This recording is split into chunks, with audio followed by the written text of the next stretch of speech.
नमो अरहन्ताणं नमो सिद्धाणं नमो आयर्याणं नमो वज्रायाणं नमो लोये सवसागुणं ऐसो पंच नमो यारो सव पावपणासनो मंगलाणं च सर्वेसिं परमं होई मंगलम चत्तारि मंगलम अरहंता मंगलम सिद्धा मंगलम साहु मंगलम केवली पन्नतो धम्मो मंगलम चत्तारि लोगुत्तमा अरहंता लोगुत्तमा सिद्धा लोगुत्तमा साहु लोगुत्तमा केवली पन्नतो धम्मो लोगुत्तमो चत्तारि शरणं पवज्जामि अरहन्ते शरणं पवज्जामि सिद्धे शरणं पवज्जामि साहु शरणं पवज्जामि केवली पन्नतं धम्मं शरणं पवज्जामि। बालबोध पाठमाला भाग 1 के आधार से जीव अजीव वाले पाठ की हमने चर्चा की है। कल इस चर्चा को हमने संपन्न कर लिया था। बात बहुत महत्वपूर्ण है, प्रयोजनभूत है, जीवन के लिए उपयोगी है। जीव और अजीव, कल जो चर्चाएं जीव और अजीव के संदर्भ में की, सहज ही ऐसा संयोग बना कि हम यहाँ से महात्मा के महात्मा नाटक देखने चले गए। 11:30 बजे, 10 बजे ख़त्म किया और वहाँ श्रीमद् राजचंद्र जी के जीवन संबंधी भगवान उन पे गांधी जी के ऊपर जो प्रभाव पड़ा और जब पूरा वो नाटक देखा उनका, तो जितने तर्क, जितनी युक्तियाँ, जिस तरह की बातें हमारे माध्यम से जीव और अजीव की भिन्नता के संदर्भ में प्रदर्शित की गई थी, वे वहाँ पुनः देखने को मिली। मेरे साथ में जो थे अजय जी वगैरह और लोग, तो उन्होंने ये कहा कि यही तो चर्चा चली थी आज अपनी, माने शरीर किस तरह से अलग है और आत्मा किस तरह से अलग है। ये जो भेद विज्ञान की चर्चा है, सच में ये ऐसी चर्चा है कि यदि ये जीवन में उतर जाए तो ये जीव परमात्मा बन जाए। ये बात कोई साधारण बात नहीं है जो बात हमने यहाँ की है। यद्यपि बच्चों की पाठमालाओं के अंदर ये बात कही गई, छोटे छोटे से बच्चों को पढ़ाने के लिए ये बात कही, लेकिन बच्चे तो उसका मर्म क्या समझेंगे। बड़ों को इस बात का मर्म अवश्य समझना चाहिए। बड़े बड़े लोग भी 8 साल के हों या 60 साल के हों, ये बात जब समझ में आ जाए तब काम हो जाता है। ये जीव और अजीव की पहचान यह किसी उम्र की मोहताज नहीं होती। कौन सी उम्र में जाकर के जीव अजीव की पहचान हो। हमारे यहाँ जनागम में, शास्त्रों में ऐसा कहा है कि कोई यदि 8 वर्ष का भी हो, इतना छोटा तो यहाँ कोई नहीं है, है ना। 8 वर्ष का है, हैप्पी ज़्यादा है, 10 का है। देखो आप, सबसे छोटा यही बालक दिख रहा है मेरे को। 8 से छोटा तो कोई नहीं है। 8 वर्ष का बालक भी जीव अजीव को पहचान सकता है। 8 वर्ष का बालक क्या कर सकता है, यदि मैं आपसे अभी बात पूछूं तो आप कितनी बात कह सकते हैं। क्या कर सकता है 8 साल का बच्चा? क्या कर सकता है? कुछ नहीं कर सकता है। 8 साल का बच्चा क्या करेगा? इतना छोटा बच्चा होता है। 8 साल का बच्चा गाड़ी चला सकता है कि नहीं? अरे क्या बात करते हैं, 8 साल का बच्चा क्या गाड़ी चलाएगा? 8 साल का बच्चा मिनिस्टर बन सकता है कि नहीं? चुनाव लड़ सकता है कि नहीं? 8 साल का बच्चा इंजीनियर बन सकता है, डॉक्टर बन सकता है? 8 साल का बच्चा विकास जी कलेक्टर बन सकता है? नहीं हो सकता। 8 साल का बच्चा क्या कर सकता है? दुनिया के कोई काम करने के लिए आप उसकी उम्र को रिजेक्ट कर देवें कि ये नहीं कर सकता, लेकिन यहाँ ये कह रहे हैं 8 साल का बच्चा सम्यक दर्शन की प्राप्ति कर सकता है। 8 साल का बच्चा मुनि बन सकता है। 8 साल का बच्चा मोक्ष जा सकता है। 8 साल का बच्चा भगवान बन सकता है। बोलो, ये पात्रता है उसमें, 8 साल के बालक में। मुझे मालूम है आप लोगों को क्यों नहीं जचती है। इसलिए नहीं जचती कि 60 से पार हो जाने के बावजूद भी जब ये काम नहीं हो पा रहा है तो आश्चर्य लगता है 8 वाले के कैसे हो जाएगा। हम लोगों को लगता है कि 8 साल के बच्चे कैसे कर लेंगे, 8 साल के, नहीं 8 साल के तो कुछ नहीं कर सकते, कैसे हो सकता है। ये जीव अजीव की पहचान, जीव कौन है, अजीव कौन है, मैं कौन हूं, मैं शरीर से भिन्न हूं, देह से भिन्न अपने चैतन्य तत्व की अनुभूति, ये जो अभूतपूर्व बातें हैं, ये बातें कोई विलक्षण हैं जो भक्त को भगवान बना देती है। लेकिन पहचान करनी होगी हमारे को जीव और अजीव के बारे में। कौन है जीव, कौन है अजीव। मैं जीव हूं तो अपने आप को जीव रूप देखें, और मैं अजीव नहीं हूं इसका मतलब मैं अजीव का कर्ता भी नहीं हूं। सीधी सी बात है, कौन किसका कर्ता होता है। कर्ता मतलब समझ गए ना, किसी काम को करने वाला। कौन कौन क्या क्या काम करता है, हम क्या काम कर सकते हैं। ऐसा नहीं हो सकता कि मैं यश से कहूं कि सर्वज्ञ का काम करे, नहीं कर सकते। वो अपना काम करेंगे, ये अपना काम करेंगे, वो अपना काम करेगा, सब अपना अपना काम करते हैं ना। आप घर का काम कर सकते हैं और आप बिजनेस कर सकते हैं, कठिन काम है, सब अपने अपने काम में ही माहिर होते हैं। सचिन को यदि कहा जाए ना धोनी जैसे खेले, कि धोनी को कहा जाए सचिन जैसे खेले, सब अपना अपना काम कर सकते हैं। लेकिन बात यह है अपन है कौन, उसे पहचानना है। सबसे बड़ी बात यह है अपने आप को पहचानना है। तो मैं कौन हूं, जीव, मैं जीव हूं, और शरीर क्या है, बोले शरीर है अजीव। तो मैं शरीर का काम सच में नहीं कर सकता। बोलो ये बात यहां समझ में आ जाए ना तो निहाल हो जाए जीव। मैं कोशिश करता हूं शरीर का काम करने की, अभी शरीर के कुछ काम करने की प्रेरणा देंगे, आगे दिनचर्या वाले पाठ में कुछ व्यावहारिकता की बात बतलाएंगे, लेकिन गहराई में जाकर के विचार करेंगे तो आपको पता लगेगा कि ये जीव शरीर का कुछ नहीं करता धरता है, अपनी चलती नहीं है, अपने कंट्रोल में नहीं चलती है, हमारे हाथ में नहीं है ये सब चीज। एक आंख जो कि अचेतन है, जो कि जड़ है, अजीव है। आंख जीव है या अजीव? जीव कौन था? जीव की परिभाषा क्या थी, एक बार परिभाषा बता दो।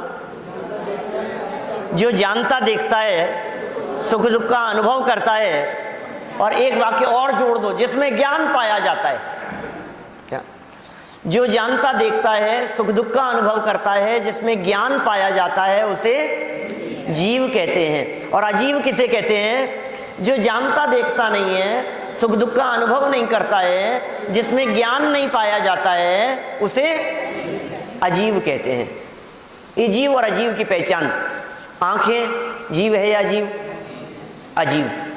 शरीर अजीव, कान अजीव, लेकिन मैं जीव। इसका मतलब मैं आंखों से भिन्न हूं, मैं कान से भिन्न हूं, मैं शरीर से भिन्न हूं, मैं देह से भिन्न एक कोई अलग तत्व हूं, उसकी पहचान होना जरूरी है।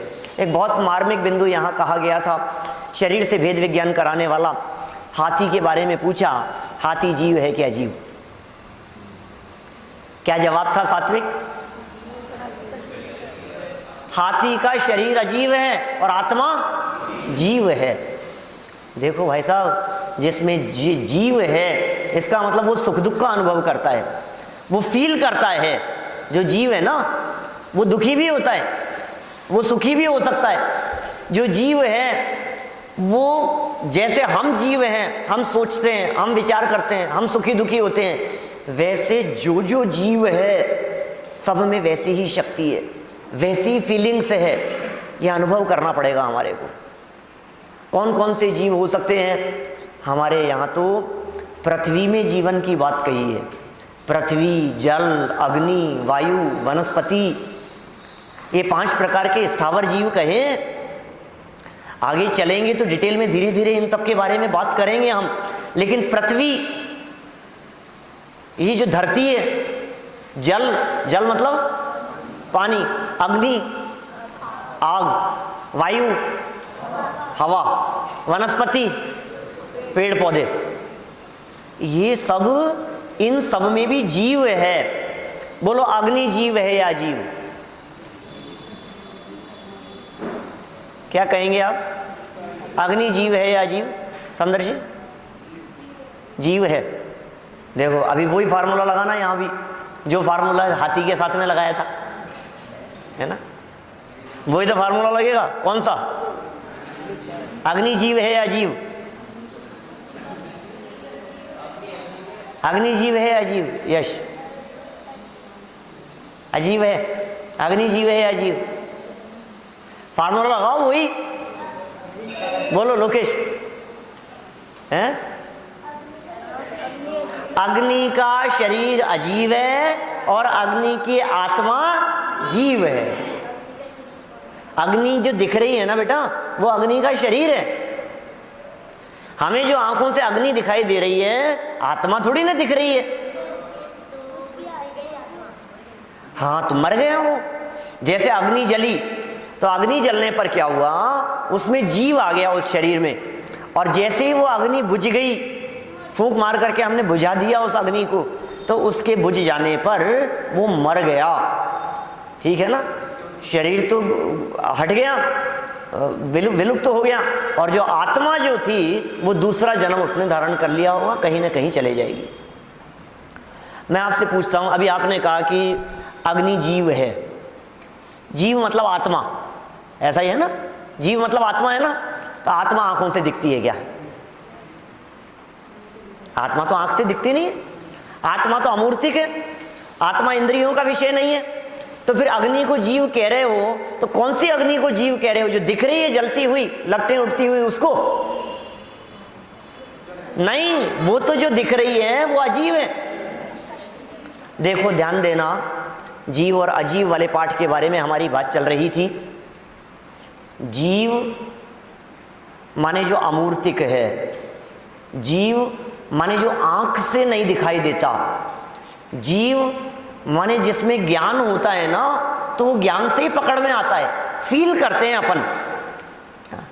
जैसे देखो किसी भी चीज के बारे में, कल गांधी जी ने पूछा श्रीमद राजचंद्र जी से आत्मा के बारे में, कोई और भी था, उसने पूछा, तो गांधी जी ने क्या जवाब दिया कि बहुत सी चीजें ऐसी होती है जो आंखों से नहीं दिखती, महसूस की जाती है। क्या एग्जाम्पल दिया था? हवा का। आर्य ध्यान है क्या? हवा, हवा दिखती है क्या? किसी ने देखा क्या हवा को? हवा को नहीं देखा ना, लेकिन आप महसूस करते हैं कि नहीं? चलो अब मैं ये पूछता हूं, ये जो हवा है ये जीव है या अजीव है? बहुत अच्छा। हवा जो फील करने में आ रही है, हवा जो टच हो रही है हमारे, ये टच होने वाली हवा ये अजीब है, क्योंकि टच हो रही है। आत्मा कैसा है? अनटच। आत्मा का स्वरूप है अनटच। आत्मा स्पर्श नहीं होती, आत्मा को छुआ नहीं जा सकता, आत्मा को देखा नहीं जा सकता, आत्मा को जलाया नहीं जा सकता। पता है, आत्मा या जीव के स्वरूप के संदर्भ में गीता का एक श्लोक, बहुत से लोग तुलना करते हैं, समानता की बात करते हैं। मैं बताता हूं आपको क्या है फर्क। वहां जीव के स्वरूप की चर्चा की, आत्मा के स्वरूप की चर्चा की। आपको चौराहों पर कई जगह मिल जाएगा, ऐसा सार्वजनिक स्थानों पर गीता के वो श्लोक लिखे हुए मिल जाएंगे। किसी पान वाले के यहाँ टका हुआ मिल जाएगा, नैनम छिन्नन्ति शस्त्राणि नैनम दहति पावक, नैशैनम केल दंत्यापो नै शोषयति मारुत है। क्या कहा? आत्मा कैसी है? जिसे शस्त्र से काटा नहीं जा सकता, जिसे अग्नि से जलाया नहीं जा सकता, जिसे पानी से भिगोया नहीं जा सकता, जिसे हवा से सुखाया नहीं जा सकता। ऐसा आत्मा का स्वरूप है, ऐसा गीता का श्लोक है। हमने पढ़ी थी गीता एमए में, हमारे कोर्स में थी, कंपैरेटिव स्टडी थी दूसरे दर्शनों के साथ में। उसमें गीता भी थी, कुरान भी थी। क्या हमारे कोर्स में सारे भारतीय दर्शन भी थे और पाश्चात्य दर्शन भी थे। अरस्तु, सुकरात, प्लेटो, लाइबनिज, ह्यूम, डेकार्ट, आइंस्टाइन, सब बहुत सारे पाश्चात्य दार्शनिक भी थे। पारसी दर्शन भी था, कन्फ्यूशियस दर्शन भी था, इस्लाम भी था, ईसाई भी था, गांधी दर्शन भी था, बौद्ध दर्शन भी था। सब दर्शनों के साथ में जैन दर्शन की कंपैरेटिव स्टडी थी। तो हमने वहाँ पढ़ा, जब गीता के साथ में कंपैरिजन करके देखा गया, इस बात का कंपैरिजन करके देखा गया, तो सुनने में हमारे को कितनी अच्छी लगती है बात। हाँ भाई सही बात है। अभी मैं आपसे पूछूं क्यों आत्मा ऐसा है या नहीं है, तो क्या कहोगे गौरव जी? यही कहोगे आप कि हाँ यार हमारे यहाँ भी आत्मा तो कटती नहीं है, आत्मा को तो जलाया नहीं जा सकता है, आत्मा तो ऐसी होती है, आत्मा तो अजर अमर है, आत्मा को तलवार से काटो तो कटेगी नहीं, ऐसा ही तो स्वरूप है ना। लेकिन नहीं भाई, ऐसा नहीं है। हमने पूछा आत्मा कैसी होती है, तो जवाब सामने से मिला, आत्मा को जलाया नहीं जा सकता। हमने पूछा जलाया तो नहीं जा सकता, लेकिन ये तो बताओ होती कैसी है। विकास जी समझ में आ रही है बात क्या कह रहा हूं मैं? होती कैसी है आत्मा, ये बताओ। जो चीज नहीं जलती है ऐसी दुनिया में और भी बहुत सारी चीजें होती है। क्या कि साहब अस्त्र शस्त्र से काटा नहीं जा सकता उसको, कि ऐसी और भी चीजें हो सकती है जिन्हें शस्त्रों से नहीं काटा जा सके। होती कैसी है ये बताओ। आप तो नेगेटिव बतला रहे हो ना, ऐसा नहीं है, ऐसा नहीं है, कटती नहीं है, जलती नहीं है, भीगती नहीं है, सूखती नहीं है, लेकिन होती कैसी है ये जवाब नहीं आया। ये जवाब यहां आया है। 2 और 2 कितने होते हैं? 2 + 2 कितने होते हैं? नहीं, यदि इसका जवाब ये दिया जाए पारस जी वैसा कि 5 नहीं होते, 7 नहीं होते, यार सही है, कि नहीं और बतलाओ होता क्या है, कि नहीं 10 भी नहीं होते, कि 2 + 2 कितने होते हैं, कि 100 नहीं होते, 2 + 2 कितने होते हैं, 1000 भी नहीं होते, 2 + 2 कितने होते हैं, कि 50 भी नहीं होते, 2 + 2 कितने होते हैं, कि 25 भी नहीं होते। कब तक हम मना करते रहे कि सही जवाब मिल जाए? हजारों जवाब दे लो आप, उसके बावजूद भी जब तक पॉजिटिव बात नहीं कही जाएगी तब तक निषेधात्मक बात करने से आप उस वस्तु को प्राप्त नहीं कर पाएंगे। इसलिए यदि आपको सच में आत्मा को प्राप्त करना है तो नेगेटिव रोल में नहीं देखना कि ऐसा नहीं है, ऐसा नहीं है, ऐसा नहीं है, ऐसा नहीं है, ऐसा नहीं है कैसा? बोले ज्ञान स्वरूप है, ज्ञानात्मक है, ज्ञान का बना हुआ है, सुख दुख का वेदन करता है, वो फील करने में आएगा आपको आत्मा, वो जीव आपको महसूस करने में आएगा। उसे महसूस करो कि मैं जीव हूं। ये कौन सोच रहा है, कौन विचार कर रहा है, कौन चिंतन कर रहा है, सुख दुख का वेदन कौन कर रहा है? गुस्सा किसको आता है ये बताओ? गुस्सा आता है कि नहीं? तो किसको आता है? आंखों को आता है, हाथों को आता है, गालों को आता है, किसको आता है गुस्सा? गुस्सा किसको आता है? छोटे छोटे से बच्चों को यदि ये कहा जाए गुस्सा क्यों कर रहे हो, मैं कहाँ कर रहा हूँ गुस्सा, मुझे नहीं आता गुस्सा, तू समझता ही नहीं गुस्सा क्या होता है। ये गुस्सा क्या चीज है बताओ? कहाँ आ रहा है ये गुस्सा? शरीर में, आत्मा में, जीव में। ये क्रोध जीव की पर्याय में है, जीव की अवस्था में है। कुछ शब्द भले ही नए नए आएंगे अभी आप लोगों के सामने, कभी द्रव्य शब्द का प्रयोग हो जाता है मेरे द्वारा, कभी पर्याय शब्द का प्रयोग हो जाता है। इन सब शब्दों की परिभाषाएं, इन सब शब्दों का स्वरूप धीरे धीरे क्लियर होगा। क्या तो हमने क्या कहा? हम बात कर रहे हैं यहाँ कि क्रोध ये जीव में हुआ है ना। इसका मतलब आंखें लाल हो जाना ये गुस्सा नहीं है, आंखें लाल हो जाना ये अजीव का काम है, और गुस्सा जहां आ रहा है वो जीव का काम है। वो पकड़ में आता है आपको? गुस्सा करना ये पकड़ में आता है? गुस्सा आ रहा है ये बात समझ में आती है? जिसको गुस्सा आता है वो मैं हूं, जिसे राग होता है वो मैं हूं, जिसे द्वेष होता है वो मैं हूं। अभी आगे चल करके बात करेंगे कि राग और द्वेष करना तेरा स्वरूप नहीं है। क्या ये विभाव है, ये विकार है, ये भी तेरा स्वरूप नहीं है। राग और द्वेष से मुक्त हो जाना, राग और द्वेष से मुक्त तेरा स्वरूप है, वो जीव है, वो शुद्ध जीव है। फिर द्रव्य संग्रह के अंदर जाकर के पढ़ाएंगे मग्गण गुण ठाणे ही है, 14 अवंतित शुद्ध नया, विण्य या संसारी सव्य शुद्धाऊं शुद्ध नया। सब शुद्ध हैं, स्वभाव दृष्टि से देखो, परमार्थ से देखो तो सब शुद्ध है। हाँ बोलो, बीमारी में तबीयत किसकी खराब होती है बताओ? देखो कितना अच्छा प्रश्न किया है, बोलो जवाब दो साहब। तबीयत किसकी खराब होती है? राजकुमार जी साहब, किसकी खराब होती है तबीयत? शरीर की। देखो तबीयत खराब होती है शरीर की, लेकिन शरीर के साथ में आत्मा है ना अंदर। अब सुनो, शरीर की तबीयत खराब हो जाने पर अपनी तबीयत खराब हुई, ये कब कहेंगे हम? जब हम अपने आप को शरीर मानेंगे। समझ में आ रहा है आपको? हम यदि अपने आप को, मैं हूं तो जीव, और मैंने ये मान लिया कि मैं शरीर हूं, तो तबीयत किसकी बिगड़ रही है? बुखार किसके आया? शरीर के। गर्म कौन हुआ? शरीर। और हमने क्या समझ लिया? मुझे बुखार आया। और फिर शरीर के बिगड़ने पर जिसने ये समझ लिया कि मेरे में बिगाड़ हो गया, वो क्या होता है? दुखी होता है। मेरे सर दर्द हो रहा है, मेरे पेट में दर्द हो रहा है, मेरे घुटनों में दर्द हो रहा है, मेरे कमर में दर्द है। कि पहले ये बता, कमर जीव है या जीव? और तुम कौन हो? तो कमर का दर्द तुम्हारा है कि शरीर का है? आप देखो, अंतिम चरणों में जब हमने कल यहाँ बात की थी तो उसमें यही बात बतलाई थी। क्या सर्वज्ञ, ये जो तकलीफ है ना शरीर की जो हो रही है, हम जब शरीर से अपने आप को जोड़ के देखते हैं तो हम सुखी दुखी होते हैं। तो शरीर बीमार हुआ और हम उससे सुखी दुखी हो गए, तो ये जो सुख दुख का जो वेदन हो रहा है, ये दुख का वेदन है हमारी बीमारी। हमारी बीमारी कौन सी है? हमारी बीमारी है ये राग द्वेष, हमारी बीमारी है ये कषाय। अभी उस बीमारी के इलाज की बात करेंगे, ये दिनचर्या वाले पाठ में आगे चर्चा करने वाले हैं उसके संबंध में। मैं तो अभी ये बात कह रहा हूं, जीव अजीव को समझ लो एक बार गहराई से। हवा का शरीर अजीव है और हवा में रहने वाली आत्मा वो जीव है, वो भी जीव है। उनको भी हमारे जैसे ही सुख दुख का वेदन होता है, वो भी हमारे जैसे ही फील करते हैं। जब हमें इस बात का पता लग जाता है तो हम उनसे कैसा व्यवहार करेंगे? चलते फिरते पेड़ को तोड़ेंगे, पत्तियां तोड़ेंगे, फूल तोड़ेंगे? बोलो,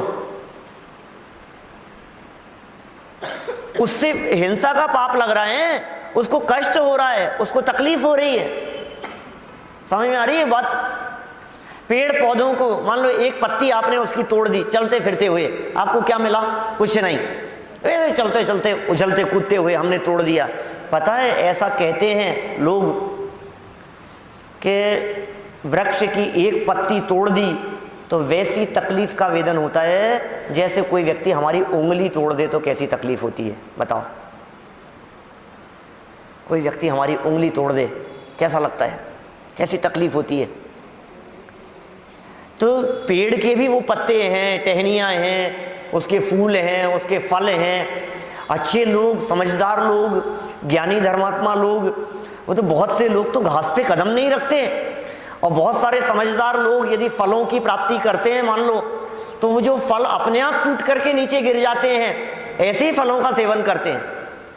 सावधानी वाली बात है भाई, बातें बहुत छोटी छोटी सी है, लेकिन हमने उनको जीव को जीव नहीं समझा, इसलिए तकलीफ खड़ी होती है। एक बात और बड़े लोगों के लिए मार्मिक बात कहना चाहता हूँ, कहीं इससे ऐसा भ्रम न हो जाए कि ये पेड़ की पत्तियाँ, फूल आदि उस पेड़ के अंग हैं, उपांग हैं। ऐसा नहीं है, क्योंकि एकेंद्रीय जीवों के अंगोपांग नाम कर्म का उदय नहीं होता। क्या कहा? शरीर है, अंगोपांग नहीं है उनके, इसलिए हम ऐसा नहीं कह सकते कि ये पत्तियां उसकी उंगलियां हैं, उसके हाथ जैसे हैं, है ना। लेकिन समझने की दृष्टि से कि हमें कितनी वेदना हो रही है एक उंगली के काट देने पर, टूट जाने पर। अरे उंगली के टूटना तो बहुत दूर की बात है, कोई पीछे की तरफ मोड़ देवे तो क्या हालत होती है हमारी। उनको भी वैसी ही तकलीफ होती होगी। ये फील करने वाली बात है, ये महसूस करने वाली बात है। सतर्क रहें, सावधान रहें, जीव को पहचाने, अजीव को पहचाने। जैसे बीमारी की बात कही ना, इसी तरह से बहुत सारी बातें हो सकती है। ऊपर से आने वाले आक्रमण की बात हो सकती है, घाव हो गया उसकी बात हो सकती है, चोट लग गई, एक्सीडेंट हो गया, दुर्घटना हो गई। तो किसका होगा ये सब? ये सब दुर्घटनाएं हुई है शरीर की। लेकिन शरीर की दुर्घटना होने पर जो हमारा संतुलन बिगड़ गया दिमाग का, वो दुर्घटना हुई है हमारी। फर्क समझ में आ रहा है? दो चीजों की दुर्घटना एक साथ हो रही है। एक शरीर की दुर्घटना हुई और एक अपने परिणामों के माध्यम से, अपने विचारों के माध्यम से, अपने भावों के माध्यम से, अपनी कषायों के माध्यम से, अपनी शरीर की तन्मयता के माध्यम से जो विचलित हुए हैं हम, ये दुर्घटना हुई है हमारी। ज्ञानियों के जीवन में ऐसी दुर्घटना नहीं घटती, अपने आप को शरीर से भिन्न अनुभव करते हैं, भिन्न अनुभव करते हैं, अलग अलग अनुभव करते हैं। शरीर अलग है और मैं अलग हूं। कितने उदाहरण आपको मिलेंगे ऐसे। प्रथमानुयोग के कल कुछ उदाहरणों की तरफ मैंने आपका ध्यान आकर्षित किया था। एक एक कहानी को पढ़ करके देखो आप। जब कथाएं पढ़ते हैं, जब कहानियां पढ़ते हैं, जब प्रसंग पढ़ते हैं, जीवन बदल जाता है हमारा। यार क्या गजब स्वरूप है इनका, सिगड़ी जल रही है और क्या गजब हो गया है, देखो तो सही, फर्क ही नहीं पड़ रहा है इनको। 3 दिन तक सर्प पड़ा रहा एक मुनिराज के गले में। जानते हैं उन मुनिराज का क्या नाम था? साध्य यहाँ है, ये यशोधर था उन मुनिराज का नाम। यहाँ फर्स्ट फोटो जो दी है ना इस मंदिर में, गले में मरा हुआ सर्प यशोधर मुनिराज। राजा श्रेणिक ने डाल दिया था। राजा श्रेणिक ने दुश्मनी की वजह से, बैर रखने की वजह से, जैन मुनियों के प्रति द्वेष बुद्धि होने की वजह से उसने एक मरा हुआ सर्प उनके गले में डाल दिया। घर चला गया सर्प डाल करके, भूल गया। 2-3 दिन बाद में अपनी पत्नी को कहा जो जैन थी, चेलना। 3 दिन बाद, 3 दिन तक, और जैसे ही चेलना को कहा घबरा गई चेलना। ओ ये तुमने क्या किया, चलो मेरे साथ वहां जा रही हूं। ये कहां जा रही है, पागल है? अब तक थोड़ी ना, 3 दिन पहले की बात कह रहा हूं, अभी की घटना नहीं है। कि हमारे मुनिराज, हमारे वितरागी संत, जहां तुमने वो सर्प डाला था उसी जगह पर बैठे हुए मिलेंगे। और 3 दिन बाद में उसको देखने के लिए परीक्षा की दृष्टि से राजा साथ में गया और वहां जाकर के क्या देखा, चींटियां सारे शरीर को छलनी कर रही है। लाखों चींटियां, मरा हुआ था ना, डेड बॉडी थी ना सर्प की, सांप की डेड बॉडी थी। तो थोड़ा सा कुछ मर जाता है, मान लो कॉकरोच मरा हुआ हो तो चींटियां आ जाती है ना उसमें, उसकी बॉडी में।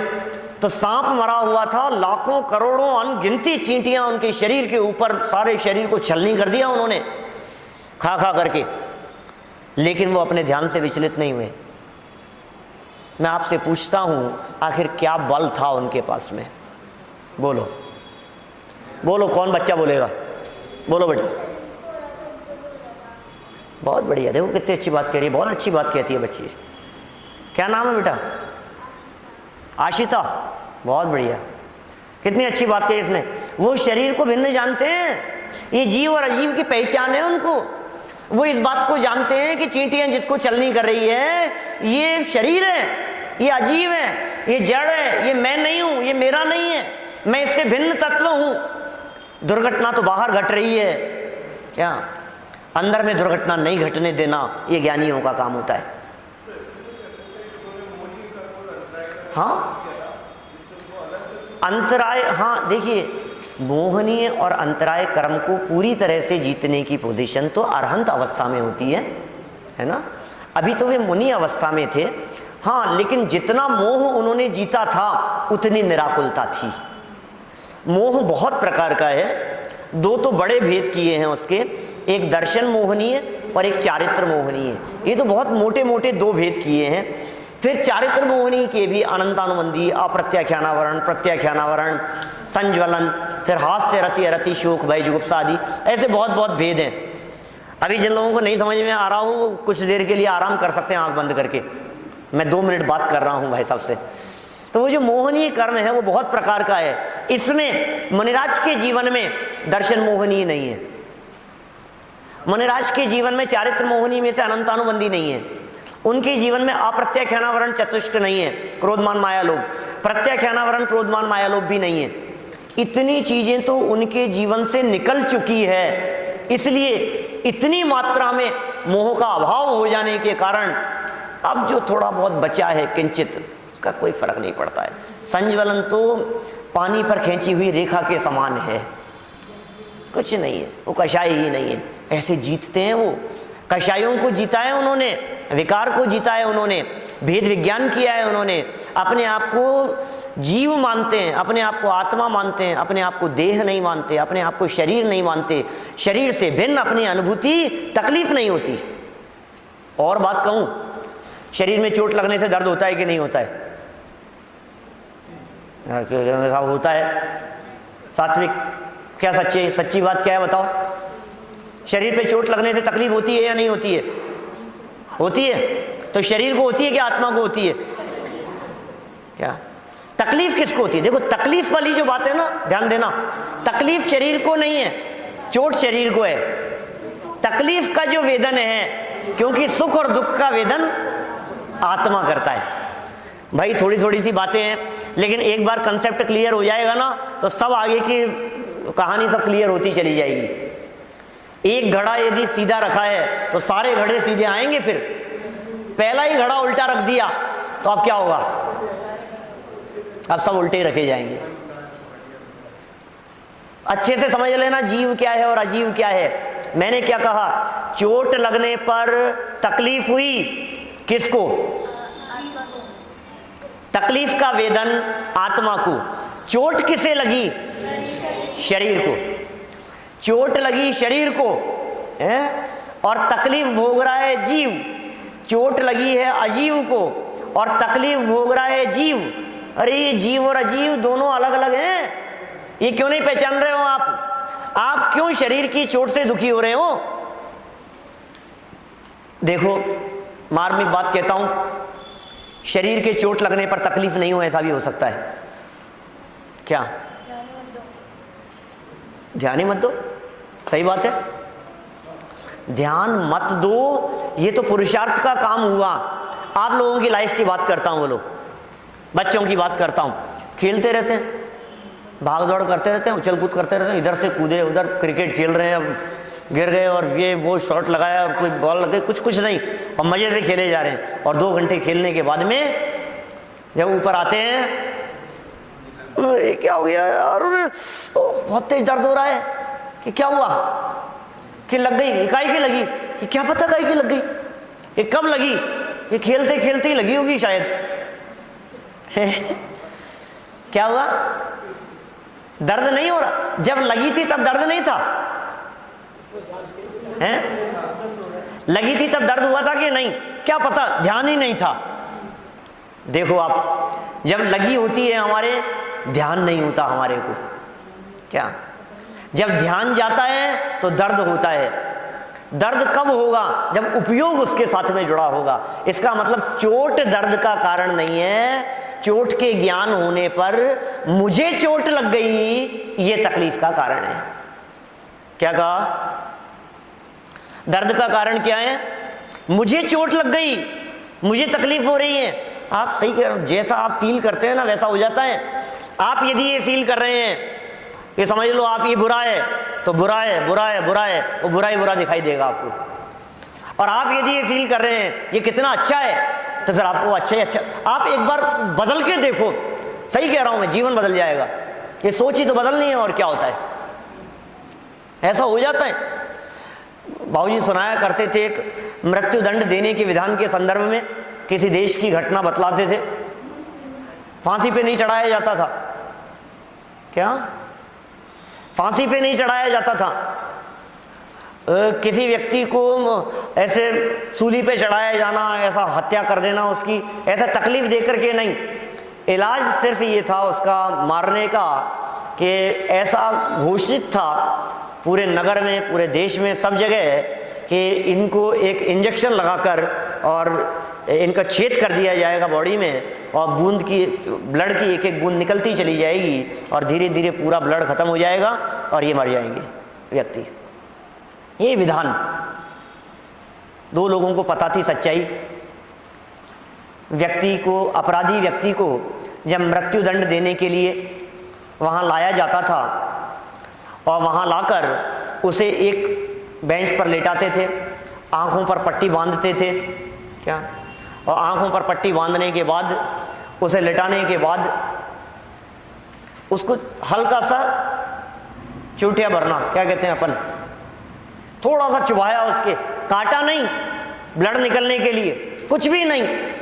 और बिल्कुल इस तरह का फेस किया गया, इस तरह की बात कही गई आपस में कि अब धीरे धीरे करके इसका खून निकलना चालू हो गया है और बगल में एक नल खोलकर एक एक ड्रॉप पानी की नीचे गिरती जाएगी और उसकी आवाज़ उसके कानों में पड़ती रहती है।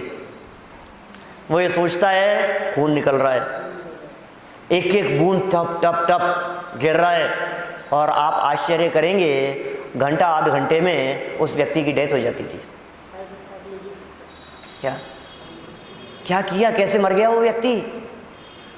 ये सच्ची घटना है कहीं की, आप यदि गूगल पे सर्च करेंगे तो हो सकता है आपको कहीं भी मिल भी जाए कौन से देश की और कैसी घटना है ये ऐसा होता था, किसी को पता नहीं है। और ये उपाय किसी व्यक्ति को, कैसे मर गया वो व्यक्ति, कैसे मर गया?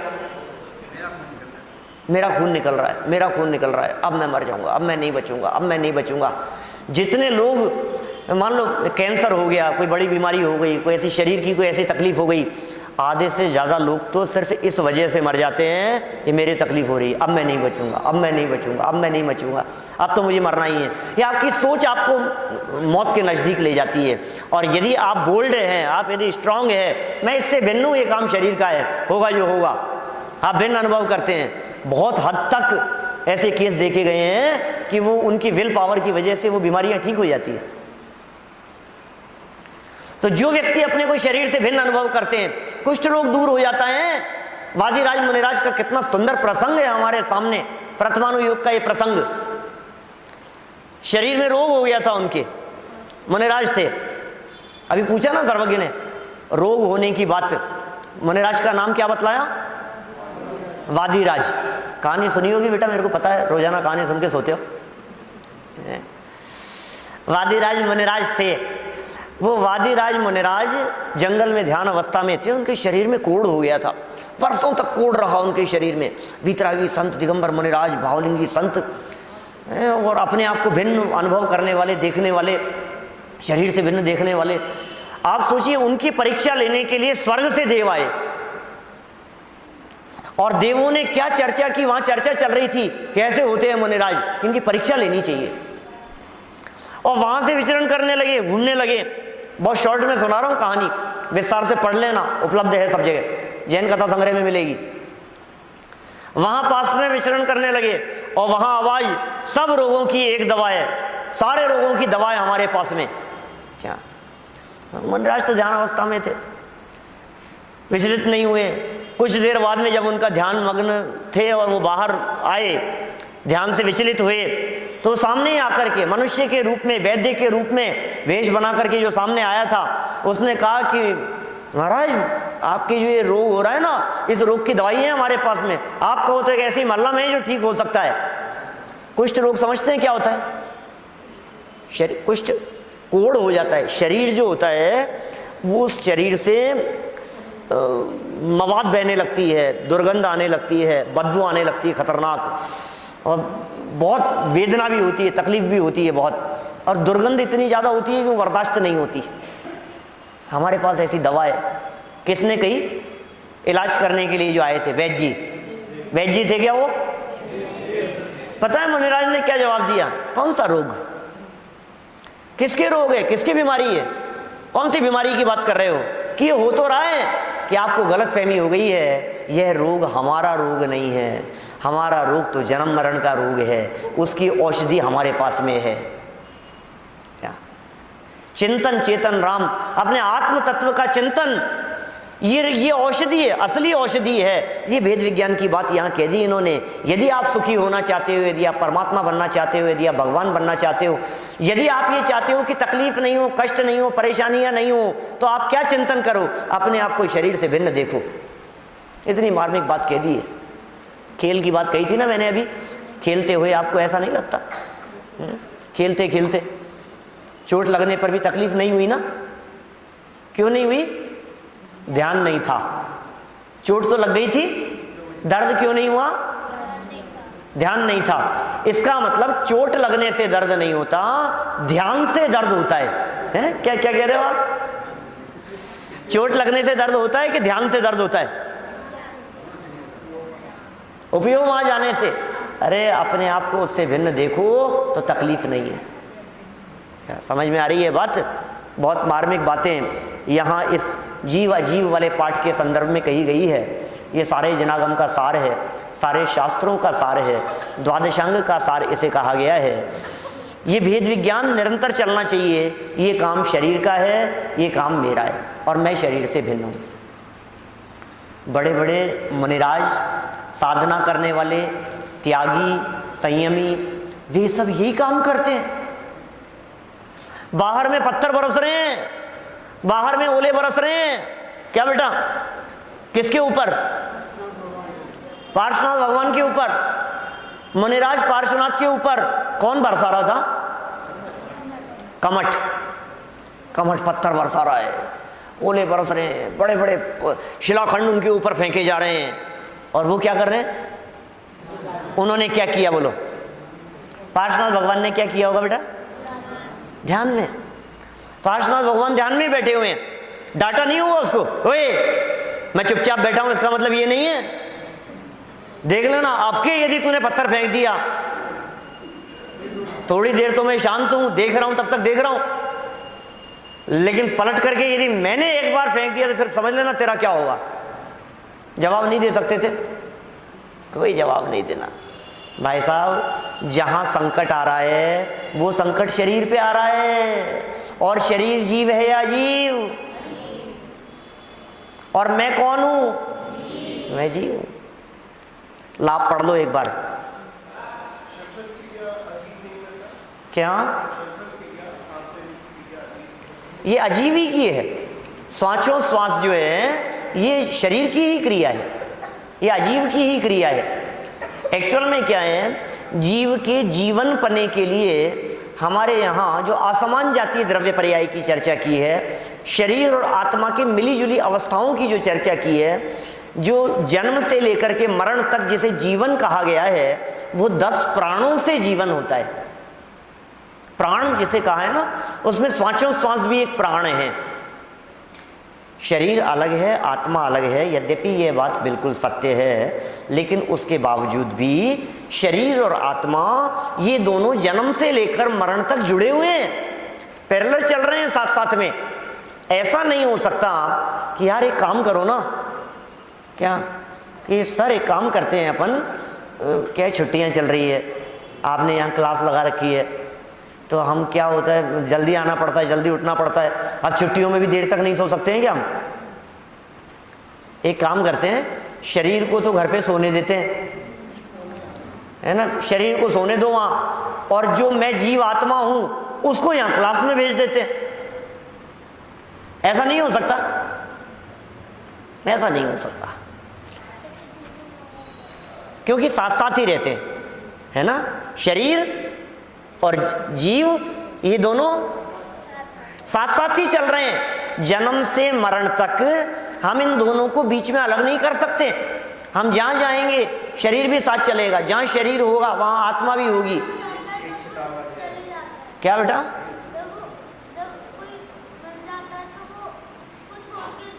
हाँ, जब कोई मर जाता है तो शरीर छूट जाता है और आत्मा चला जाता है, हम चले जाते हैं, ठीक है ना। बहुत से लोग इस तरह की बातें करते हैं, देख तेरे को शमशान में ले जाकर के जला देंगे, क्या तेरे साथ ऐसा होगा, लक्ष्मी चले न पेंड है, और मरघट तक परिवारा, नहीं बीच में लाइन है ना, पत्नी घर तक, लक्ष्मी तो एक कदम भी नहीं चलती, और पत्नी चलेगी घर के दरवाजे तक, और परिवार के अन्य लोग जाएंगे तेरे साथ में कहां तक? मरघट तक। है, कितनी मार्मिक बात कह दी है ना। हाँ, सबको मार्मिक बात लग रही है। ये भूल गए तुम कौन हो। यहां क्या कहा है? तुम कौन हो? तुम शरीर हो कि तुम आत्मा हो? तो तुम्हारे साथ साथ में शमशान तक गए तो तुम भी शमशान तक गए होंगे। हम जब मरेंगे तो मरने के बाद में जब जीव निकल जाएगा तो वो पहले तो शरीर के साथ साथ में शमशान जाएगा, हैं? अरे हम तो चले गए, पीछे से पड़ोसी को ले जाएंगे शमशान। क्या मुझे शमशान नहीं ले जाया जाता? मैं शमशान में नहीं जाऊंगा। हाँ, मैं शमशान में तो तभी जाता हूं जब दूसरों के शव को ले जाता हूं। क्या? बाकी मैं थोड़ी नहीं जाऊंगा। मेरा तो यहां मरण हो गया। मरण हो गया माने ये देह छोड़ दी और दूसरी जगह जाकर के जन्म हो गया। मेरा जन्म तो दूसरी जगह जाकर के हो जाएगा। देवगति में जाना है तो देव जाकर के हो जाएगा, नरक में जाना है, त्रियंच में जाना है, दोबारा कहीं मनुष्य बनना है, भोग भूमि में जाना है, जहां भी जाना है हम तो चले जाएंगे और पीछे से इस शरीर के साथ में कुछ का कुछ होगा। मैं सिर्फ ध्यान आकर्षित कर रहा हूं आप लोगों का। जब कभी ऐसी पंक्तियां पढ़ते हैं तो हम लोग ये समझने लगते हैं कि हाँ हाँ हमारा परिवार ज़्यादा से ज़्यादा कहाँ तक जा सकता है हमारे साथ में, शमशान तक। फिर गलतफहमी हो रही है ना। हम शरीर नहीं है, ये पहचानो, ये भेद विज्ञान की बात करो। ये जो जीव अजीव के संदर्भ में बात की है, वापस आज का समय निकल गया इस चर्चा में। कल चर्चा करूंगा दिनचर्या की। ये जीव अजीव वाली बात यदि पक्की होगी अपने दिमाग में तो दिनचर्या वाली बात को पढ़ने में आपको मजा आएगा। दिनचर्या का मतलब ये मत समझना बच्चों के बारे में कहा गया होगा, कैसे करना, क्या करना, छोटी छोटी, ऐसा नहीं है। दिनचर्या का मतलब है लाइफ स्टाइल। आपकी लाइफ स्टाइल कैसी होनी चाहिए, उसकी बहुत सुंदर और मार्मिक चर्चा यहाँ की है। हम कल उसकी चर्चा करेंगे। अभी की बात को यहीं विराम करते हैं। हाँ, वो दूसरा शरीर होता है। 5 प्रकार के शरीर हैं। औदारिक, वैक्रियक, आहारक, तेजस, कार्मणानी, शरीराणी। तत्वार सूत्र के दूसरे अध्याय में चर्चा की है। आहारक शरीर के माध्यम से ऐसा हो जाता है। एक तेजस शरीर है, उसमें भी शुभ तेजस शरीर के कार्य अलग हैं, उनके माध्यम से भी ऐसा हो जाता है। कल करेंगे बेटा।